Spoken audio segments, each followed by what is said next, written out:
ويدي سلامي دمانتينا dhalinyaro timi football soo dhawaad subscribe like share hayga ilowina waa muhiim. Okay, ugu dambeyntii saddexdan qof waa la shaaciyay New Year gift saddexdan qof la soo wadaa. Inta badan waa saddexdii loo codeeyay, saddexdiina waa la keenay gadaal ka falanqeyn doona. Sidoo kale suuq oo sanadka cusub January 1 la keeni doono Bresci midka Manchester United ah iyo Messi saddexdan qof ya waxa kale ku jiro badkaas. Sidoo kale 40 bilayarna way ku jiraan Argentona iyo waad aragtiin Roberto Carlos Cruyff kaas okay waa laakiin Cruyff uu nagu batay si loo soo waday waa markii saddexaad la keenay sanadka miya. Okay, sidoo kale isniintana waxa la soo wadaa isniinta hadda soo socoto insha Allah taala saddexdan qof la soo wadaa waxaan waa xaar aadiya Messi iyo waxa la soo wadaa waxaan waa la soo wadaa suuqii ugu xumaa oo lacag yar u soo haray oo noqon doona football kan yaa tuuranayo soo Messi iyo Cruyff kaas iyo meesha ay yaalaan kan yaa lacag ku bixinay suuqan isniinta suuqan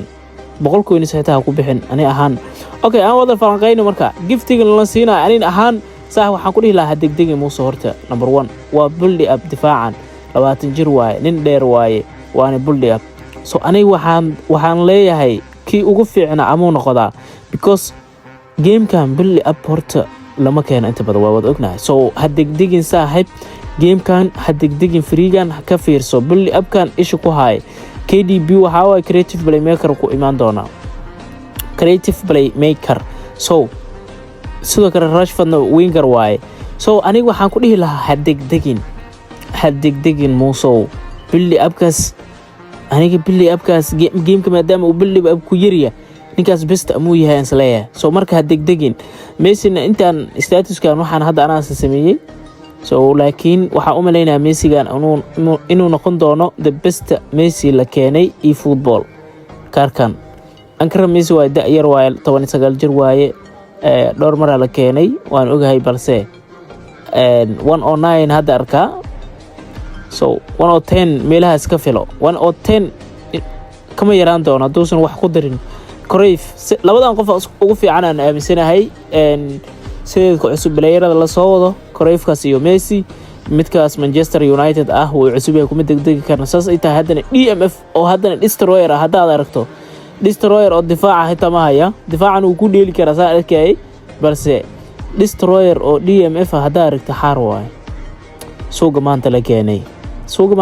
Thiago Alcantara waa fiican yihiin haddii aad u baahan tahay dhaxad haday ka humeed oo dhaxa fiican aadan haysanin tuuro labadan qof hadda soo qabsatay Thiago Alcantara iyo midka kale oo Real Madrid ah labadoodii hadda isku soo darsatid baasid down waay ma fahanti so labadoodii midna waa box labadoodii way ku anfacayaan labadoodii hadii aad Ankerman hore u haysatay way ku anfacayaan ku soo darso dhaxdaada shubay noqon doontaa dadkan waa miisaanka culus way baastamaan ma fahanti. Okay, sidoo kale suuq waxa ku jiro Declan Rice iyo Chouameni iyo midka kale uu ciyaaro Aston Villa saddexdan in la soo wado January 5 ila 26 keedii labadan qof Chouameni Ankerman waa dadka Ankerman ka haysan game-ka Ankerman ku yariya so hadii halkaad ila soo gaartay saaxiib subscribe-ka ila dhaafin inaad video-gan share gareyso saaxiibkaaga la wadaagtid ha dhaafin so intaas ay football ku cusub so aniga ku freega waxaan idin leeyahay ku degdegina ka fiirsada midka difaaca isha ku haaya ninkaas.